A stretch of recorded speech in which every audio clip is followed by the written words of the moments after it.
kita masuk selepas dah cerita panjang tentang hawa daun, kita masuk kepada penyakit bintik daun ataupun kita pakai pokmosis. Yang ni sebenarnya sering kali berlaku bila berlakunya kelembapan tanah yang tinggi ataupun pengudaraan tanah tidak baik. Biasanya berlaku di tempat-tempat yang tanah terlampau lembab ataupun mungkin cara pengairannya tidak betul ataupun jenis tanah mereka tanam tu mungkin jenis tanah liat.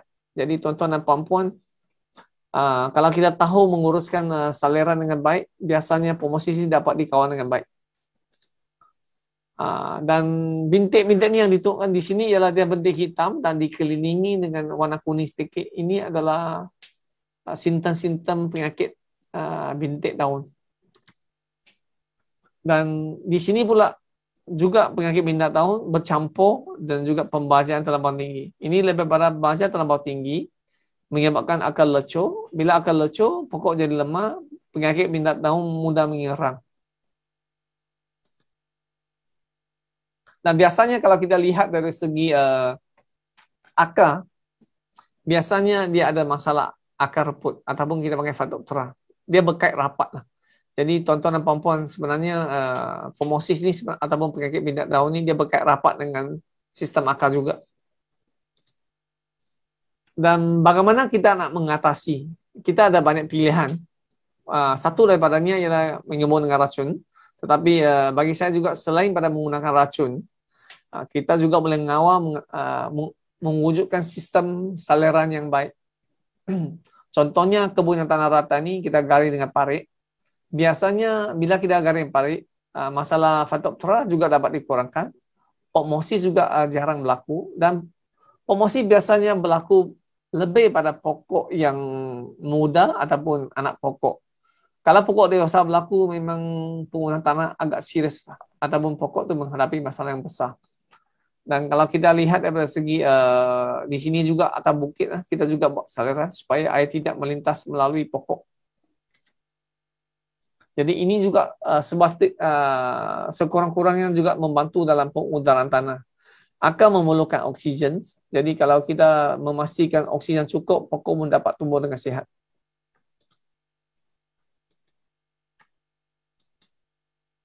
Dan ada kalanya juga kita terserempak dengan satu lagi penyakit daun. Colletium ataupun kita panggil Anthracnose. Anthracnose ni memang mudah nak baca isyaratnya, iaitu bintik dia ada lapisan begini.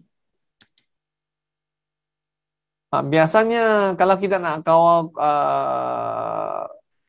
Anthracnose ni, dia biasa berlaku juga pada tempat ialah anak benih, anak pokok. Kenapa boleh berlaku? Dia ada beberapa faktor. Faktor yang pertama ialah cara penyiraman air.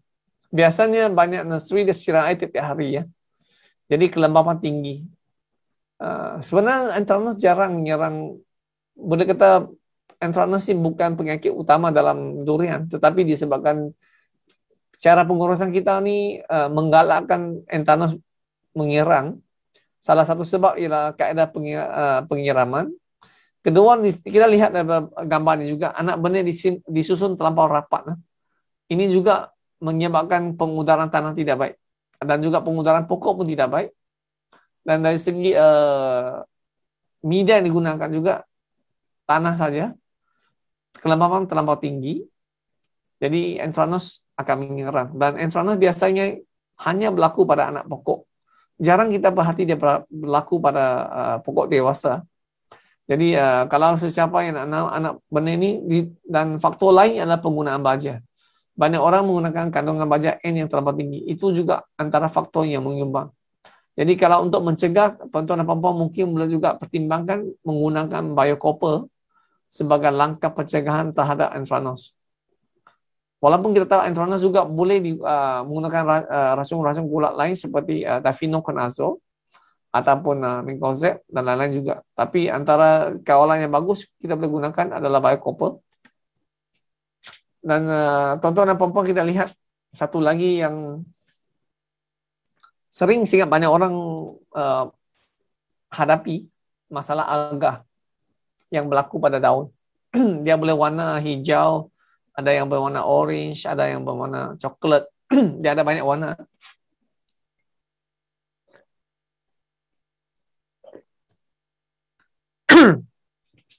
Tuan-tuan dan puan-puan boleh perhatikan juga lah. Masalah ni juga agak ni agak serius juga, terutamanya bagi sesiapa yang menggunakan folia baja yang terlampau tinggi N, dan di kawasan tropika contohnya di Malaysia ni memang disebabkan kelembapan udara kita tinggi dan juga cuaca yang panas, dia sangat kondusif untuk pertumbuhan alga, terutama di tempat-tempat yang terlindung daripada cahaya matahari. Memang pertumbuhan alga tu lebih cepat dan juga memang dia tumbuh dengan sihat. Jadi apa yang kita perlu lakukan ialah kita lihat ialah alga ni kalau dia menyerang, dia boleh menyebabkan banyak benda berlaku. Contohnya antara faktor yang penyumbang utama adalah kekerapan penyebaran folia tanpa racun kulat. Biasanya bila kita sembuh folia, kalau kita tidak lihat apa-apa berlaku, kita tak campurkan racun kulat, ini juga sebenarnya menggalakkan pertumbuhan alga. Terutamanya kita lihat tengok daun ni, boleh kita hampir semua jadi ditutupi oleh alga. Kalau di bawah di sebelah daun bawah ni juga sama. Dan bila ditutupi oleh alga, fotosintesis daun juga dikurangkan. Kita tahu kalau fotosintesis dikurangkan, pertumbuhan pokok akan menjadi lambat ataupun makanan yang dihasilkan akan dikurangkan juga. Dan kedua adalah stomata daun tersekat.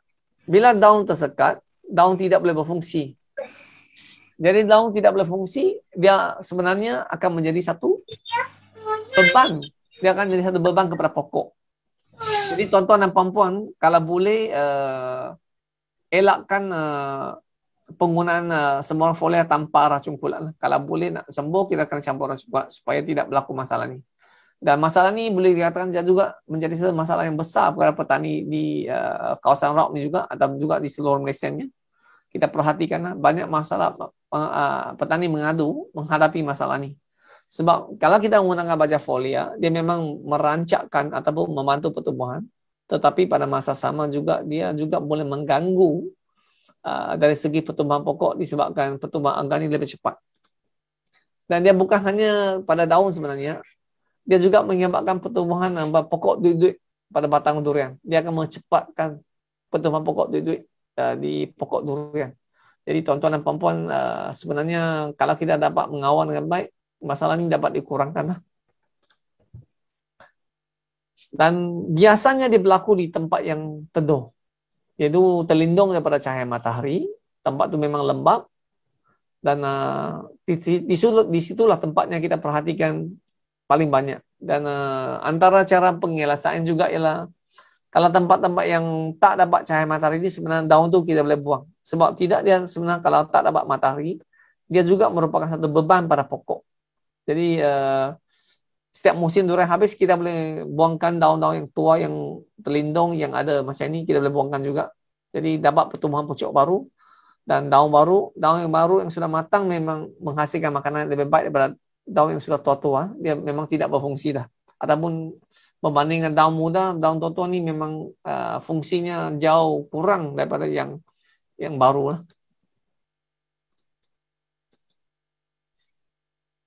Jadi kita lihat perbezaannya ialah alga ni, yang ni yang dibuat tanpa rawatan, dia tak ada racun kulat. Yang ni selepas rawatan, daun yang baru pun yang tumbuh ni tak ada kulat hijau lagi. Yang ni memang dia buat setiap kali dia sembuh, dia buat rawatan, jadi kurang masalah alga ni. Jadi tuan-tuan dan puan-puan nak mengurangkan masalah alga, paling mudah gunakan biocopper. Biocopper ni satu kebaikan ialah dia diekstrak daripada limau, copper dia, dan memang boleh digunakan dalam organik juga. Antara racun biocopper sangat yang ni racun cuprum ni, ini antara satu daripada pilihan yang sangat bagus lah. Dan kita menggunakan ini sebagai kaedah pencegahan sebelum berlakunya merebaknya kulat alga.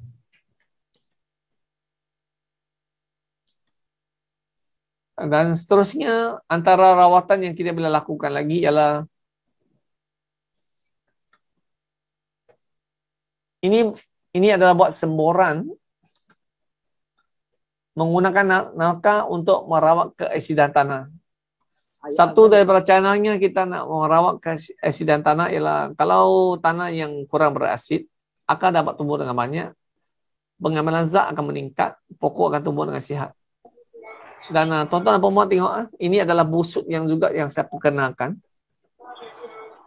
Kita tahu sebenarnya kalau di Malaysia, saya merupakan orang yang pertama mempopularkan buat busuk, sistem busuk ini. Sebab kita dapati sistem busuk ini dapat mengurangkan masalah kanker. Di samping itu juga masalah akar rumput ni dapat dikurangkan dan pertumbuhan pokok akan lebih cepat lagi. Dan kalau kita dapat mengawal kesihatan tanah dengan baik, dia dapat meningkatkan penyerapan nutrien dan sebenarnya dia meningkatkan tahan penyakit. Sebab tu kalau kita bagi kalsium yang cukup, pokok durian jarang ataupun kurang diserang oleh penyakit hawa daun ini juga. Ini juga antara faktor yang sangat penting dalam memastikan pokok kita daripada kena penyakit. Biasanya saya galakkan gunakan kapur cecair sebab apa? Kehalusannya adalah 1.2 mikron ke bawah. Dan kita tahu stomata daun adalah 3 hingga 7 mikron. Kalau kita semua daun pun dia dapat diserap berbanding dengan kapur yang dalam bentuk serbuk. Biasanya dalam bentuk serbuk adalah murah, tetapi biasanya dari segi saiz molekulnya adalah lebih kurang dalam lingkungan 5 hingga 100 mikron. Kadar yang dapat diserap tu sangat sedikit lah. Jadi kadang-kadang kita tabur dan dapati kesan tak ketara. Antara sebabnya ialah disebabkan saiz kapur itu sendiri. Ya.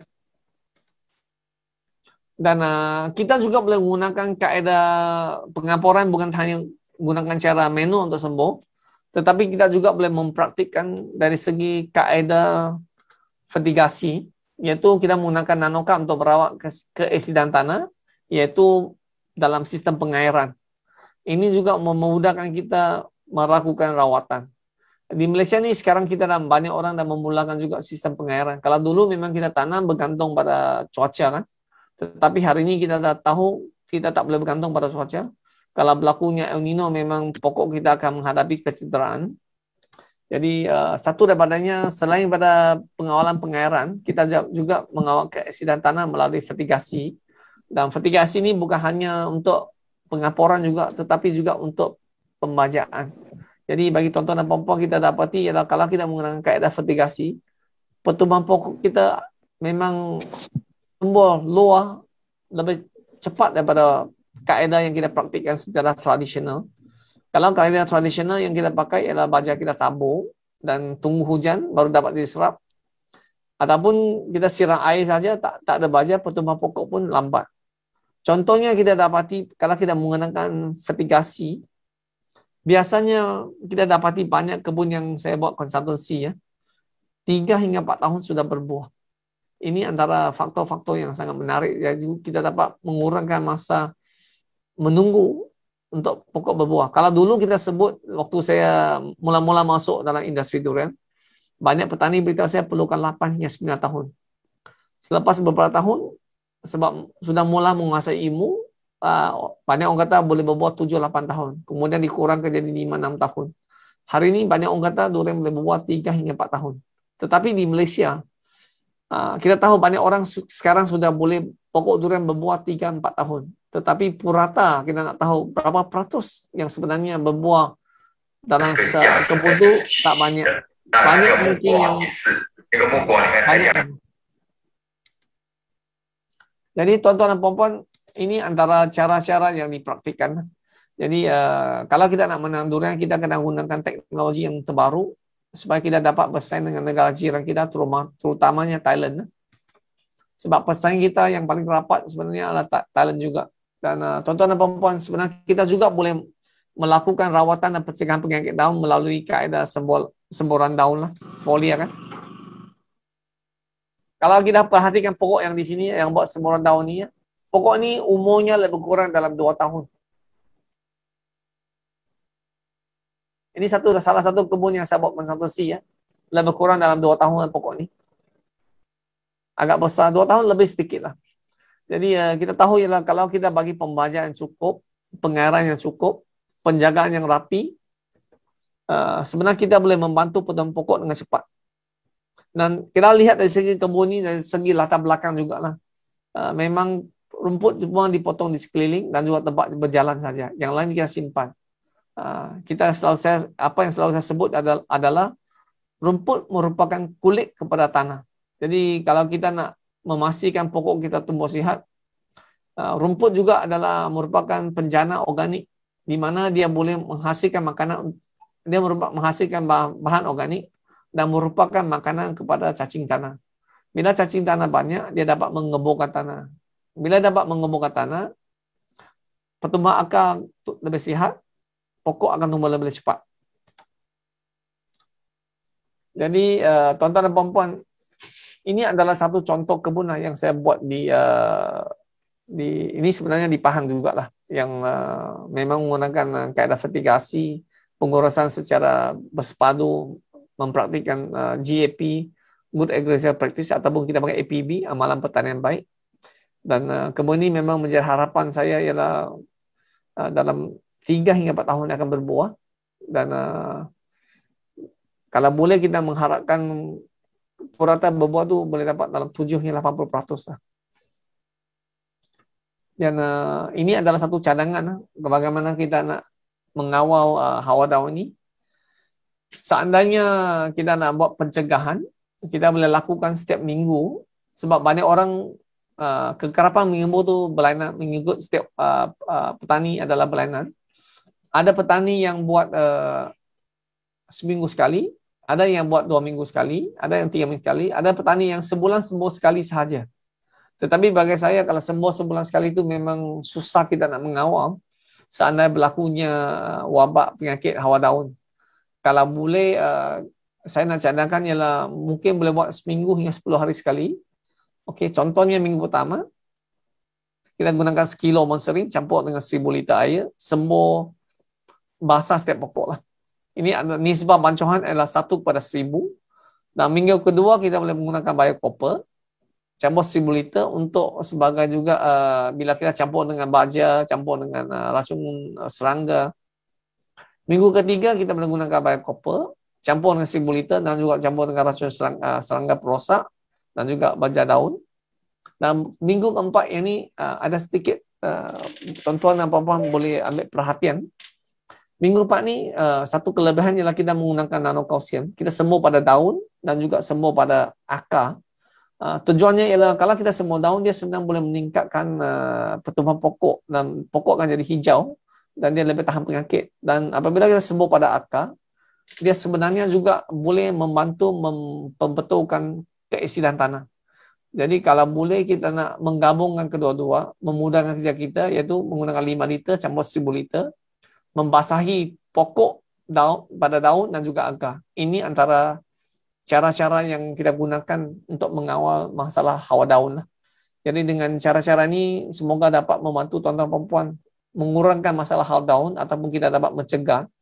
Dan seandainya kalau berlakunya hawa daun ini merebak dengan serius atau menteruk, mungkin semburan monster ini perlu diulang pada minggu kedua juga menggunakan monster ini. Kalau tidak, kita gunakan kaedah ini setiap bulan sekali monster ini dengan biocopper pun sudah mencukupi. Tetapi kalau untuk kita nak rawat dengan secara intensif, ini antara cara yang boleh dipraktikkan. Jadi pada malam ni saya ingat lebih kurang 45 minit. Saya sudahi dengan ribuan terima kasih kerana tuan-tuan dan puan-puan sudi sekali lagi menghadiri kursus saya.